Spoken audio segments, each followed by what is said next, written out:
श्री वाहिगुरु जी भरिए हथ पैर तन दे पानी धोते उतर सखे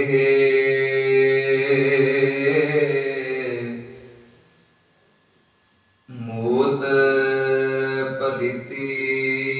कपड़ होए दे साबुन लइए ओ धोए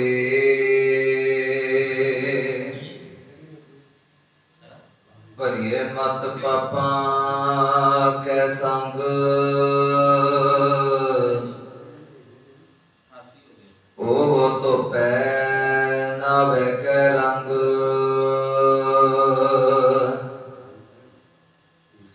पुन्नी पापी आखण नाही कर कर करना लिख ले जा आपे बीज आपे ही खाह नानक हुक्मी आओ जाह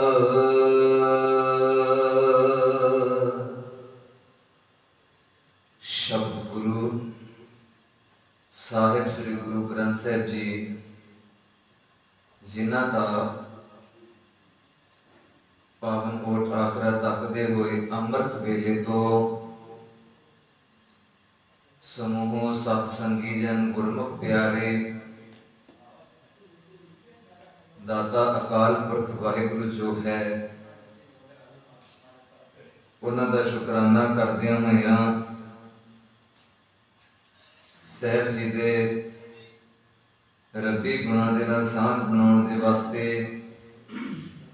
कुल कायनात दे सांझे रहबर चवर छत्र तख्त दे मालिक गुरगद्दी पर सुभाईमान साहिब श्री गुरु ग्रंथ साहिब सच्चे पातशाह जी जिन्हां दे पावन पवित्र चरणां दा ओट आसरा तकदे होए अमृत वेले तो सिफत सराहना करदियां होइयां दाता जी दे पवित्र चरणां दा ओट आसरा तक के श्री आसा जी दी वार दा कीर्तन गुरु घर दे रागी सिंघां दे पासों कीर्तनीय सिंघां दे पासों बड़े ही अदब प्यार सहित सरवण करदे पैसा सो आओ जी जो जगत दे मालिक कुल कायनात नूं सच्चा सुकून देण वाली इलाही और रब्बी बाणी साडे तपदे होए जिहड़े हिरदे ने विकारां दे नाल उन्हां नूं ठंड देण वाली श्री जपजी साहिब जी दी जिहड़ी बाणी दी विचार आरंभी हुई है 19 पौड़ियां तक जो साहिब जी दी कृपा दे नाल विचार कंप्लीट हुई है। अज 20वीं पौड़ी जिहड़ी है उहदी शुरुआत हुई। आओ जी गुरु ग्रंथ साहिब सच्चे पातशाह जी नूं सीस झुका के बाजां वाले पिता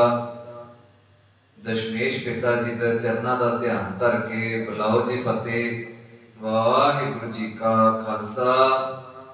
वाहिगुरु जी की फतेह। गुरु नानक साहब महाराज जी ने तकरीबन जो कुछ साडी जिंदगी दे विच चलदा पिया है जां जो साडा रोज दा वरतारा है उन्होंने मुख रखदिया होइयां सानू कोई बहुत ज्यादा दूर जाके सोचण लई मजबूर नहीं कीता। सगों साहिब जी ने केवल कुछ इदां दियां गल्लां इदां दियां घटनावां दा जिक्र करके बड़ा आसानी दे नाल समझाउण दी जिहड़ी सानू कोशिश कीती। हुण कोई किसी दे तन नूं कोई बदबू जां मैल आउंदी होवे गंदगी लगी होवे तो तकरीबन असीं उहदे कोल कोई भी नहीं खड़ना पसंद करेगा। ते जिहदे हुण तन दे विच विकारां दी मैल चढ़ी होवे मन दे अंदर विकार हर समय चलते रहते होण मन दे विच हर समय किसी दे परथाए भैड़ी अते माड़ी सोच लैके चलदा होवे कि ऐसे इंसान नूं समाज प्रवान कर लवेगा। इहो जे इंसान नूं कदे समाज प्रवान नहीं करेगा जिहड़ा समाज वास्ते खतरनाक साबित हुंदा पिया। इथों तक समाज तो बहुत दूर की गल है, अपने रिश्तेदार, अपने भैन भरा, अपने सगे संबंधी जिहड़े वो भी कदे जिहड़ा कोई मनुख किसी दे लिए ज्यादा घटिया सोच लैके माड़ी सोच लैके चलदा होवे ते रिश्तेदार भी कई बार मुंह मोड़ देंदे, कहंदे कि रहण दिओ, इहदे कोल बैठण नालों चंगा एक साइड ते हो के बैठ जाओ, इहदे कोल बवांगे किसी की चुगली करेगा, निंदिया करेगा, बदनामी करेगा, विच नाल असीं भी इनवॉल्व होवांगे। सो इस करके समाज तो बहुत दूर रह गया माड़े बंदे नूं अपनाउण दी गल। अपने रिश्तेदार भैन भरा तुहाडे अपने चाहण वाले कई बार तुहाडे तो दूर हो जाण, क्योंकि मत जिहड़ी है वो विकारां दे नाल भरी पई सी, सोच जिहड़ी सी वो गलत हो गई सी, नजरिया जिहड़ा सी समाज दे अंदर रहण दे लायक नहीं रहा, नजरिया जिहड़ा सीगा ओदा वो गलत हो गया। इस करके समाज ने तो दूर करना ही करना सी, अपनियां ने भी ओदे तो पासा जिहड़ा कि मोड़ना आरंभ कर दिया। इत्थे गल उन्हां ने कीती है कि जिहड़े आत्मक तौर ते बौद्धिक तौर ते जिहड़े बहुत ज्यादा गिरावट दे विच चले गए और जिहड़े गुरु दे हुक्मां ते चल के परमात्मा दे वचनां नूं कमा के अकाल पुरख दाते दा शुकराना करदे, भावें कि उस संसार दे विच गरीबी दी हालत विच भी रहण दे, आर्थिक स्थिति ओदी भावें डामाडोल है, इतनी मजबूत नहीं है, पर फिर भी जे ओदा आचरण चंगा है, व्यवहार चंगा है, ओदा करैक्टर चंगा है, ओदा बोलण चालण दा ढंग चंगा है, तां समाज भी ओदा मान सन्मान करदा है ते रिश्तेदार भैन भरा भी उन्होंने चंगा कहते हैं। वो कहते कि बड़ा ये भगत जिहा बंदा है, बड़ा शरीफ जिहा,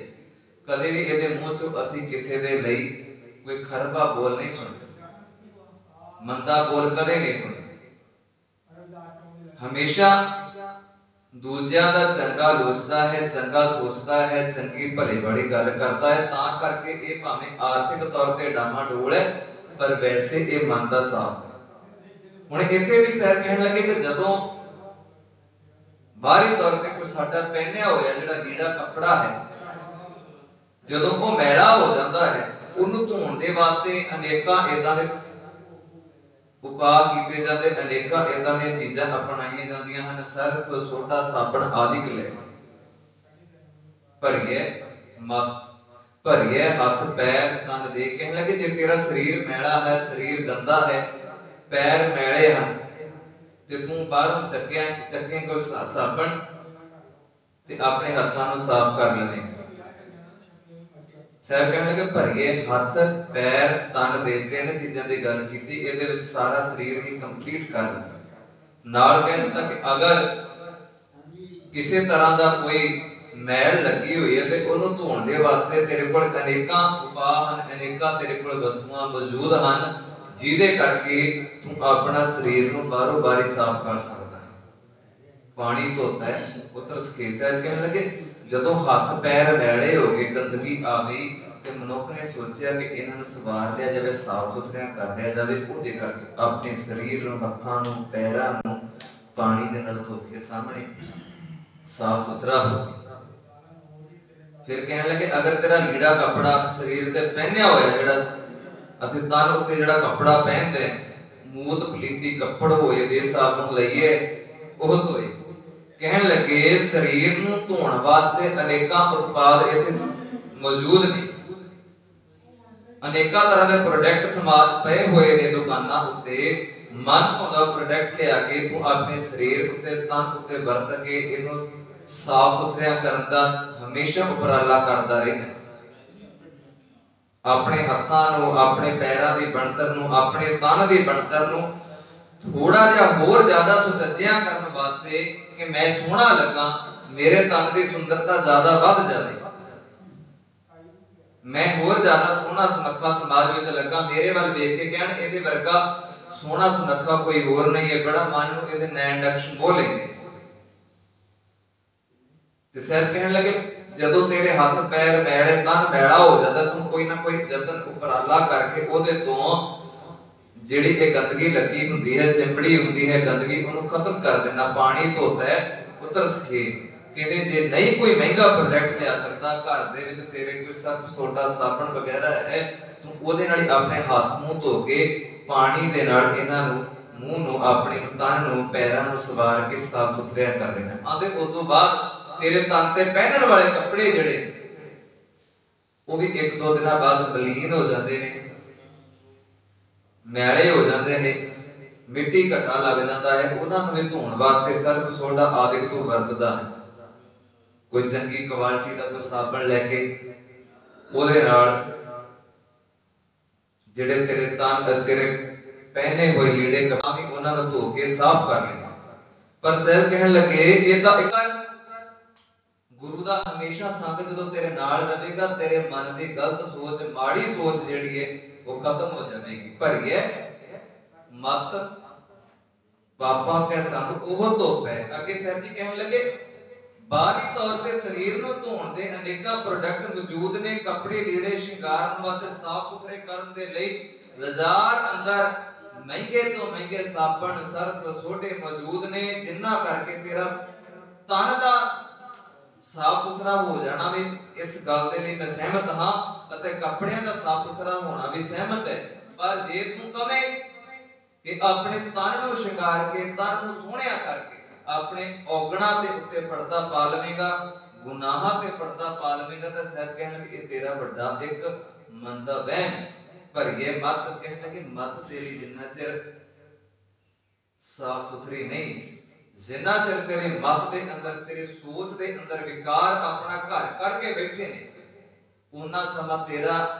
ਜਿੰਨਾ ਮਰਜ਼ੀ ਤੂੰ ਸੋਹਣਾ ਸੁਨੱਖਾ ਹੋਵੇ, ਜੋ ਮਰਜ਼ੀ ਹੈ, ਜਿੰਨਾ ਮਰਜ਼ੀ ਧਨਾੜ ਹੋ ਜਾਵੇ, ਜਿੰਨਾ ਮਰਜ਼ੀ ਤੇਰੇ ਕੋਲ ਪੈਸਾ ਹੋ ਜਾਵੇ, ਪਰ ਤੈਨੂੰ ਨਾ ਗੁਰੂ ਪ੍ਰਵਾਨ ਕਰੇਗਾ, ਨਾ ਸਮਾਜ ਪ੍ਰਵਾਨ ਕਰੇਗਾ। ਅਤ ਸੁੰਦਰ ਕੁਲੀਨ ਚਤੁਰ ਮੁਖ ਗਿਆਨੀ ਧਨਵੰਤ, ਮਿਰਤ ਕਹੀਏ ਨਾਨਕਾ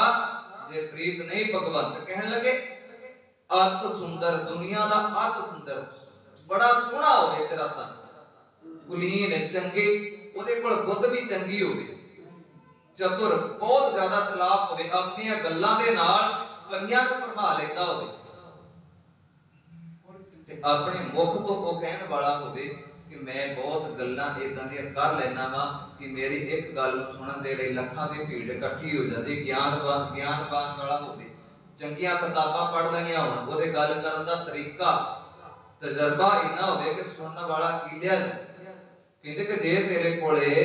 ਪਰਮਾਤਮਾ ਦਾ ਨਾਮ ਨਹੀਂ, ਤੇਰਾ ਪਿਆਰ ਵਾਹਿਗੁਰੂ ਦੇ ਨਾਲ ਨਹੀਂ ਨਾ, ਬੇਸ਼ੱਕ ਇਹ ਗੁਣ ਤੂੰ ਜਿੰਨੇ ਮਰਜ਼ੀ ਇਕੱਠੇ ਕਰਦਾ ਰਹੇ, ਪਰ ਅੰਦਰੂਨੀ ਤੌਰ ਤੇ, ਆਤਮਿਕ ਤੌਰ ਤੇ ਤੂੰ ਮਰਿਆ ਹੋਇਆ ਹੈ, ਖਤਮ ਹੈ।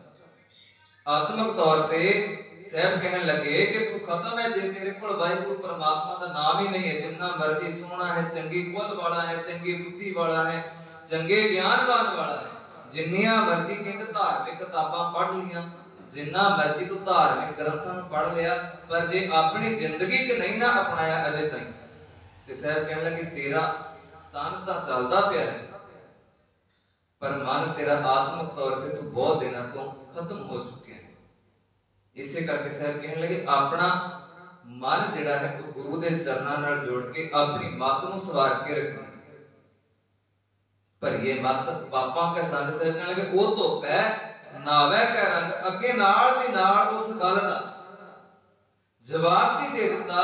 ਕਿ ਜੇ ਤੇਰੀ ਮੱਤ ਪਾਪਾਂ ਦੇ ਨਾਲ, ਵਿਕਾਰਾਂ ਦੇ ਨਾਲ, ਗੰਦਗੀ ਦੇ ਨਾਲ ਭਰ ਚੁੱਕੀ ਹੈ, ਤਾਂ ਬੇਫਿਕਰਾ ਹੋ ਜਾ। ਗੁਰੂ ਦਾ ਨਾਮ ਇਦਾਂ ਦਾ ਹੈ ਕਿ ਜਿਹੜਾ ਤੇਰੇ ਗੁਨਾਹਾਂ ਨੂੰ ਖਤਮ ਕਰ ਦੇਵੇਗਾ। ਸਿਰਫ ਇੱਕ ਵਾਰੀ ਵਾਹਿਗੁਰੂ ਦੇ ਸਾਹਮਣੇ ਝੁਕ ਕੇ ਉਹਦੇ ਕੋਲੋਂ ਨਾਮ ਦੀ ਦਾਤ ਮੰਗ ਲੈ। ਇੱਕ ਵਾਰੀ ਆਪਣਾ ਜਿੱਥੇ ਤਨ ਰੋਜ਼ਾਨਾ ਸਮਰਪਿਤ ਕਰਦਾ ਹੈ, ਉੱਥੇ ਗੁਰੂ ਨੂੰ ਮਨ ਵੀ ਸਮਰਪਿਤ ਕਰਿਆ। ਜਿੱਥੇ ਰੋਜ਼ਾਨਾ ਇਹਨਾਂ ਕੰਨਾਂ ਦੇ ਨਾਲ, ਇਹਨਾਂ ਨੈਣਾਂ ਦੇ ਨਾਲ ਸਾਹਿਬ ਦੇ ਦਰਸ਼ਨ ਕਰਦਾ ਹੈ, ਕੰਨਾਂ ਨਾਲ ਗੁਰੂ ਦੀ ਗੱਲ ਸੁਣਦਾ ਹੈ, ਸਾਹਿਬ ਕਹਿਣ ਲੱਗੇ ਉਹ ਆਪਣੇ ਹਿਰਦੇ 'ਚ ਲਿਜਾ ਕੇ, ਆਪਣੇ ਮਨ ਰੂਪੀ ਘਰ ਦੇ ਵਿੱਚ ਬਿਠਾ ਕੇ ਗੁਰੂ ਦੀ ਗੱਲ ਨੂੰ ਆਪਣੇ ਇਸ ਜੀਵਨ ਦੇ ਵਿੱਚ, ਜ਼ਿੰਦਗੀ ਦੇ ਵਿੱਚ ਢਾਲਿਆ ਵੀ ਕਰ। ਨੈਣਾਂ ਦੇ ਨਾਲ ਦਰਸ਼ਨ ਕਰਦਾ ਹੈ, इन्हां नैणां नूं इह वी गल कहा करके समाज दे अंदर दुनिया दे विच चलदियां होइआं कदे किसे दे नाल माड़ा वतीरा ना कर। ਜਿਹੜੇ ਕਦਮਾਂ ਦੇ ਨਾਲ ਜਿਹੜੇ ਪੈਰਾਂ ਦੇ ਨਾਲ ਚੱਲ ਕੇ ਗੁਰੂ ਦਰ ਉੱਤੇ ਆਉਣਾ ਹੈ, ਉਹਨਾਂ ਪੈਰਾਂ ਨੂੰ ਉਹਨਾਂ ਕਦਮਾਂ ਨੂੰ ਇਹ ਗੱਲ ਕਿਹਾ ਕਰ ਕਿ ਮਾੜੇ ਪਾਸੇ ਨੂੰ ਨਹੀਂ ਜਾਣਾ ਹੈਗਾ ਲੈ ਕੇ ਇਹਨਾਂ, ਹਮੇਸ਼ਾ ਭਲੇ ਵਾਲੇ ਪਾਸੇ, ਚੰਗੇ ਵਾਲੇ ਪਾਸੇ, ਜਿਹਦੇ ਨਾਲ ਕਿਸੇ ਦਾ ਅਸੀਂ ਕੁਝ ਚੰਗਾ ਕਰ ਸਕੇ ਉਧਰ ਨੂੰ ਚੱਲਣਾ। ਇਹ ਗੁਰੂ ਦਾ ਸੰਦੇਸ਼ ਹੈ, ਇਹ ਗੁਰੂ ਦੀ ਸਿੱਖਿਆ ਹੈ ਕਿ ਜੇ ਸਮਾਜ ਵਿੱਚ ਆਏ ਹੋ, ਦੁਨੀਆ ਵਿੱਚ ਆਏ ਹੋ ਤੇ ਸਮਾਜ ਦੇ ਵਾਸਤੇ ਕੁਝ ਚੰਗਾ ਕਰਕੇ ਜਾਓ। गुरु नानक साहब महाराज सच्चे पातशाह ने एक उदासियां दा दौर ताइयों चलाया सी समाज ਨੂੰ ਸੁਧਾਰਨ ਦੇ ਲਈ। नहीं तो सुल्तानपुर दे विच नवाब दौलत खान जिहड़ा ਉਹਦੇ ਮੋਦੀ ਖਾਨੇ ਦੇ ਵਿੱਚ ਬੇਸ਼ੱਕ ਵਧੀਆ ਤਰੀਕੇ ਦੇ ਨਾਲ ਨੌਕਰੀ ਕਰੀ ਜਾਂਦੇ ਤੇ ਸੋਹਣਾ ਗੁਜ਼ਾਰਾ ਹੋ ਜਾਣਾ ਸੀ। ਆਪਣੀ ਜ਼ਮੀਨ ਜਾਇਦਾਦ ਵੀ ਸੀ, ਪਿਤਾ ਜੀ ਪਟਵਾਰੀ ਸਨ ਗੁਰੂ ਸਾਹਿਬ ਜੀ ਦੇ, ਰੱਜੇ ਪੁੱਜੇ ਘਰ ਚੋਂ ਸਨ, ਵਧੀਆ ਗੁਜ਼ਾਰਾ ਹੋ ਸਕਦਾ ਸੀ ਗੁਰੂ ਨਾਨਕ ਸਾਹਿਬ ਦਾ। पर समाज की दशा नूं वेख के, समाज की दिशा नूं वेखिया ना जदों कि औरतां दे नाल धक्का कीता जांदा, धार्मिक तौर ते पंडितां दे वल्लों, ब्राह्मणां दे वल्लों, काजियां वल्लों, मुलाणियां वल्लों, जोगियां वल्लों, सिद्धां दे वल्लों धर्म दी दुनिया विच इन्नी ज्यादा गिरावट लै जांदी कि समाज की दशा जिहड़ी है ऊंच नीच दे चक्करां करके रहण योग नहीं रह गई। गुरु नानक साहब सच्चे पातशाह ने समाज की दशा बदलण दे लई अपनी जिहड़ी खेतीबाड़ी सी ओनू भी पिछे छड्डिया, अपने कार विहार नूं पिछे छड्डिया, केवल दुनिया दा भला करन दे कि वो अकाल पुरख वाहिगुरु परमात्मा दा सच्चा नाम मेरे कोले मौजूद है, मैं जावां इन्हां दे कोले, इन्हां कोले बैठा कि परमात्मा ने तुहानूं मनुखा जन्म इस करके नहीं दिता कि तुसी भोली भाली जनता नूं गुमराह करिए। वाहिगुरु ने तुहानूं इह सोहना शरीर तां नहीं बख्शिया कि तुसी समाज दे अंदर आए हो पर समाज दे विच गिरावट पैदा करके जाओ, सगों हर एक नूं मान सन्मान दे नाल जिंदगी जीउण दा हक दिता गुरु नानक साहब सच्चे पातशाह, क्योंकि उन्हां नूं पता सी कि वाहिगुरु अकाल पुरख परमात्मा ने मेरी इह जिम्मेवारी लाई हुई है। साहब कहने लगे भरीए मत, जे तेरी मत दे विच कुछ चंगा नहीं है, हमेशा विकार चलते पे ने, हमेशा तेरी सोचण शक्ति जिहड़ी वो माड़ी है अते इस मत ने तेरे कोलों ऐसे माड़े अते भैड़े कर्म करवाए हुए ने कि जिहदे करके तैनूं आप नूं समाज दे अंदर मुंह विखाउणा सही नहीं लगदा।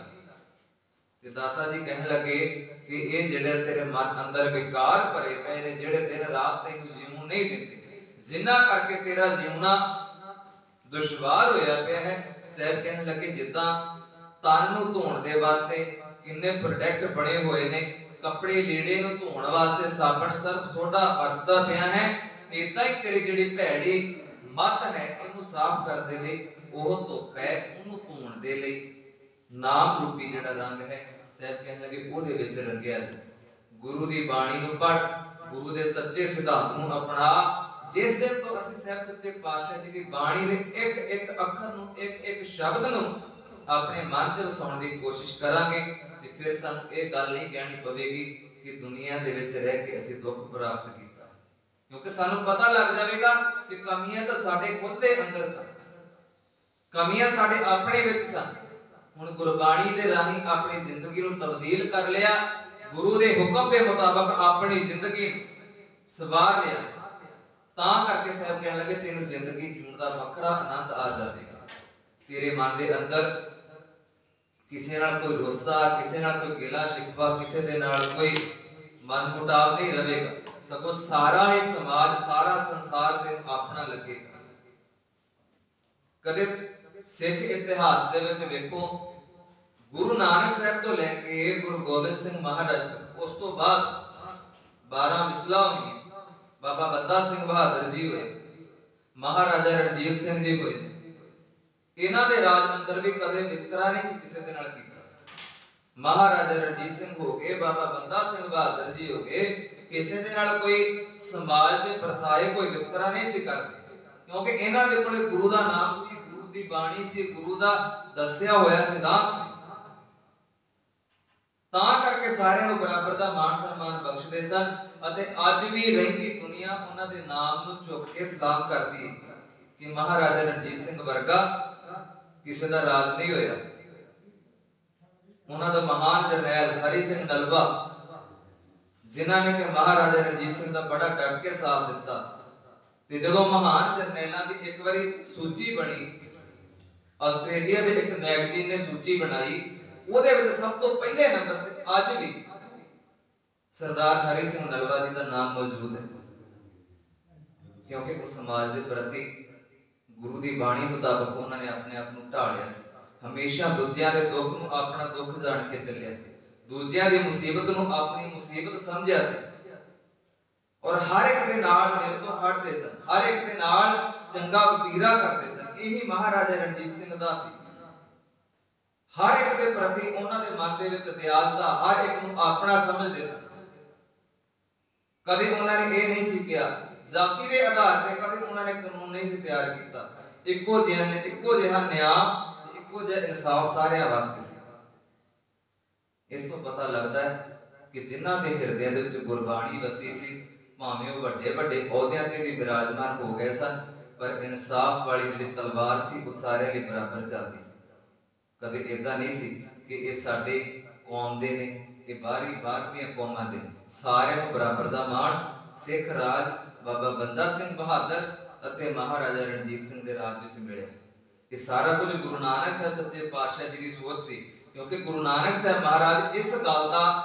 हमेशा सच दा होका दिंदे रहे कि दुनिया दे विच भेद भाव वितकरा ऊंच नीच दा ये सारा कुछ अपना मनुख दा बनाया होया। ते अज भी उदाहरणा दित्तियां जांदियां ने सरदार हरि सिंह नलवा जी दियां, महाराजा रणजीत सिंह ते बाबा बंदा सिंह बहादुर जी दी। वो गल वखरी है कि कुछ चंद को टुकड़ियां की खातर डोगरियां की गद्दारी के कर महाराजा रणजीत सिंह का राज सदा वास्ते जाता रहा। 7 कुछ साल की उम्र सी महाराजा दलीप सिंह की जदों धोखे नाल धक्के नाल इंग्लैंड विखे लैके गए, फिर सारा कुछ इन्हां दा जिहड़ा रहन सहन ईसाईयत के मुताबिक किया गया। पर धन सी वो महाराणी जिंदा जिन्हें अपने पुत्र नूं तक्कण दे वास्ते, अपने पुत्र नूं मिलन दे वास्ते नेपाल के राजे नाल संपर्क किया। नेपाल के राजे ने अपने कोल इन्हां नूं पनाह दित्ती, कहण लगे तुसीं महाराजा रणजीत सिंह की पत्नी हो, इस करके मैं तुहानूं अपने कोल रखदा, साडे कोल संधियां सन, तुसीं साडे परिवारां वर्गे। ते जदों पता लग्या कि मेरा दलीप सिंह पंजाब आउण लग्या है, कलकत्ते जदों मिली महाराणी जिंद कौर, महाराजा दलीप सिंह नूं अखां दी जोत चले गई, नैणा दे विच निगाह नहीं सी, अपने पुत्र नूं घुट के गलवकड़ी दे नाल लाया। ते जदों मां सी घुट के गलवकड़ी नाल ला के जदों सिर ते प्यार देण लगी ना, वेख्या भी ना दस्तार है ते ना ही केस, एकदम पिछे हट गई, कहती कि मेरा दलीप नहीं है, मेरा दलीप सिंह हुंदा ते सिर ते दस्तार भी होनी सी ते दाड़ा भी प्रकाश होना सी। कहने लगा नहीं मां, मैं तेरा वही पुत्र, कहने लगी जी मेरा वही पुत्र है ते फिर मेरे नाल वादा कर कि दस्तार भी सजावेगा, केस भी रखेगा, अमृत भी छकेगा अते दाड़ा भी प्रकाश करेगा। ते महाराजे दलीप सिंह ने फिर यह वादा भी किया ते उस वादे को निभाया भी। ये सोच सी भावें कि ईसाइयां दे स्कूलों में वो पढ़े, ईसाइयां दे विच रहे, ब्याह भी उतरे होया, पर जदों मां ने यह सिक्ख्या दी कि पुत्र ये केसां दे वास्ते, इस दस्तार दे वास्ते पता नहीं किन्नियां कुछ शहादतां हो चुकियां, ये केस ये गुरु की वो बख्शी हुई मोहर है, वो निशानी है कि किते भी चलिया जावी लखा करोड़ा दे विच कल्ला खड़िया होवे, पर तेरे सिर उत्ते दस्तार होवेगी ना, पहचानिया जाएगा कि ये गुरु नानक साहब सच्चे पातशाह जी दा सिख है ते गुरु गोबिंद सिंह महाराज सच्चे पातशाह जी दा पुत्र है। जे तेरे सिर उत्ते दस्तार होवेगी, केस होणगे, दाड़ा प्रकाश होवेगा, ये सारा मान ते सन्मान गुरु नानक साहब सच्चे पातशाह जी ने सिक्ख्यावां नूं जे अपने हिरदे च वसावांगे ਜਾਂ ਵਸਾ ਕੇ ਚੱਲਦੇ ਆ ਤਾਂ ਹੀ ਸਮਾਜ ਵਿੱਚੋਂ ਪ੍ਰਾਪਤ ਹੁੰਦਾ ਹੈ। ਨਹੀਂ ਤੇ ਉਹ ਮਹਾਰਾਜਾ ਦਲੀਪ ਸਿੰਘ ਕਹਿ ਵੀ ਸਕਦਾ ਸੀ ਕਿ ਮਾਤਾ ਬਹੁਤ ਕੁਝ ਪ੍ਰਾਪਤ ਕਰ ਲਿਆ ਤੇ ਬਹੁਤ ਕੁਝ ਹੈ ਵੀ ਹੈ, ਅੱਜ ਆਪਾਂ ਨੂੰ ਜ਼ਰੂਰਤ ਨਹੀਂ ਹੈ। ਪਰ ਜਦੋਂ ਮਹਾਰਾਣੀ ਜਿੰਦ ਕੌਰ ਨੇ ਸਾਰਾ ਇਤਿਹਾਸ ਸੁਣਾਇਆ, ਸਾਰੀਆਂ ਗੱਲਾਂ ਦਸੀਆਂ ਤੇ ਮਹਾਰਾਜਾ ਦਲੀਪ ਸਿੰਘ ਕਹਿਣ ਲੱਗੇ ਮੈਨੂੰ ਇਹਨਾਂ ਕੁਝ ਪਤਾ ਨਹੀਂ ਸੀ, मैनू किताबां ही होर कुछ पढ़ा दित्तियां गईयां सी, मेरे हाथ में आया ही कुछ होर सी। पर मेरी मां अज तुसीं मेरे नाल ये गल्लां कीतियां इतिहास बारे, साडे अपने राज बारे कि साडा अपना पंजाब एक वखरा देश सी। एक गद्दारी दे कारण महाराजा रणजीत सिंह दा राज सदा वास्ते जांदा रहा, पर फिर भी धन सी वो मां महारानी जिंद कौर महाराजे रणजीत सिंह की मौत तो भी 10 साल बाद सिख राज नूं कायम रखिया। ज्ञानी सोहण सिंह शीतल उन्होंने बड़ा सोहना जिक्र किया, जदों वो दसदे ने अपनी किताब के अंदर पढ़ के रोंगटे खड़े हो जाते हैं कि साडा अपना भी वखरा देश से ते अपना वखरा इतिहास है। सो ये सर कहन लगे जे गुरु की मत अपना के चलेगा ना ते तेरे मन दे विच विकार अपने आप खत्म हो जाणगे। गुरु दे कहे हुए बचनां नूं जिस दिन जीव ने अपना लिया, तेरी जिंदगी दे विच बेशक गलतियां हजारां लखां कर लियां होणगियां, पर अखीर नूं आण के गुरु दे चरनां कोले बैठ के अरदास करेगा, दातिया अनजान पुणे विच गलतियां होईयां सन पर बख्शनहार भी तुसीं खुद। सर कहन लगे कि वो धुप है, तेरे मन के अंदर विकार तो होणगे, पर दाते दा नाम उस तो भी ज्यादा स्ट्रोंग है कि तेरे विकारां नूं धो के परमात्मा वाहिगुरु दे नाल मिलाप करवा देवेगा। जिद्दां महारानी जिंद कौर ने सारी वार्ता दसी, बेशक ईसाईयत दे विच रह के उन्होंने ईसाईयत नूं ग्रहण कर लिया सी, पर महारानी जिंद कौर के दस्सण मुताबक उन्होंने जदों महाराजा दलीप सिंह ने सुनिया कि साडा इतिहास साडा विरसा ते साडा धर्म इन्ना उच्चा सुच्चा है ते अमृत भी छकिया, केस भी रखे, दस्तार भी पहन ली सी। पुन्नी पापी आखण नाहे कर कर करना लिख ले जाए। कहने लगे जदों गुरु दी मत अपना लेगा तेरे पाप जेड़े ने वो भी पुन्ना विच तब्दील हो जाणगे। पुन्न तो भाव है चंगे कर्म चंगी सिक्ख्या, कर कर करना लिख ले जाए। कहने लगे जो कुछ करदा पिया है परमात्मा ने तेरा सारा कुछ अपने नाल लिख लेना है कि मनुख किस समय तू माड़ी सोच विच सी, माड़े कर्मां विच सी, इसे करके कहने लगे हमेशा चंगा कार्य करता जा, क्योंकि तेरा बीजिया होया तेनू खुद नूं खाना पैना। आपे बीज आपे ही खाओ, नानक हुक्मिया हो जा। कहने लगे तेरा अपना अगर कुछ माड़ा बीजिया होगा ना ते जदों तेरे बीजे कंडे तेरे पैरां च चुभणगे फिर तेनू महसूस होगा कि कुछ माड़ा कीता सी। इसे करके साहब कहने लगे नानक हुक्मी आवो जाओ। कहने लगे उस परमात्मा दे वाहिगुरु दे हुक्म दी उल्लंघना करन नालों चंगा है कि ओदे हुक्म दे विच रह के अपना आउण जाण दा जिहड़ा समाज विच संसार दा जिहड़ा सफर है ओनू तय करे। सो अज दी जिहड़ी पावन पौड़ी गुरु नानक साहब महाराज सच्चे पातशाह जी ने 20 नंबर दी पौड़ी सी, अज ओदे विच साडा जिहड़ा अपना वतीरा है जो साडी समझ है, भाव के साडा मन कई बार विकारां दे थल्ले इन्ना ज्यादा आ जाता है कि हमेशा भैड़ी सोच माड़ी संगत करता है। इसे कहने लगे कोई गल नहीं, कई बार इंसान मनुख है, गलतियां दा पुतला है, इहदे कोलों गलतियां हो जांदियां, पर इस गलतियां नूं सुधारन वास्ते सच्चे पातशाह कहते तेरे कोले समा है, मौका है, अते वो है नाम बाणी सेवा सिमरन। कहते इस नाम नूं, इस बाणी नूं, इस सेवा नूं, इस सिमरन नूं अपने हृदय च वसा ले। तेरे पिछले गुनाहां नूं, पिछलियां गलतियां नूं वो दाता वो मालक वो माफ कर देवेगा। जिद्दां महारानी जिंद कौर ने सारा इतिहास सुना के महाराजा दलीप सिंह नूं दोबारा सिੱਖੀ दे विच ले आया। तो इस करके असीं भी कोशिश करिए कि असीं गलतियां दे पुतले हां। हरेक मनुख दे कोलों गलती हुंदी है, पर मालक अकाल पुरख परमात्मा दे कोले आण के अपनी गलती को स्वीकार करके हमेशा कोशिश करिए कि दातिया इन्नी को मेहरबानी कर दिया करो कि दिन दे जिन्ने भी समा जिन्नियां घड़ियां तुसीं बख्श दिओ, तुहानू याद करके तुहाडी याद दे विच गुजरदा रहे समा। बाणी पढ़दे होया विचार करदे बेअंत गलतियां भुलां हो गईयां। गुरु ग्रंथ साहिब सच्चे पातशाह सरबत संगत बख्शण जोग है, गलतियां भुलां चुकां दी खिमा बख्शो जी। बुलाओ फतेह। वाहिगुरु जी का खालसा वाहिगुरु जी की फतेह।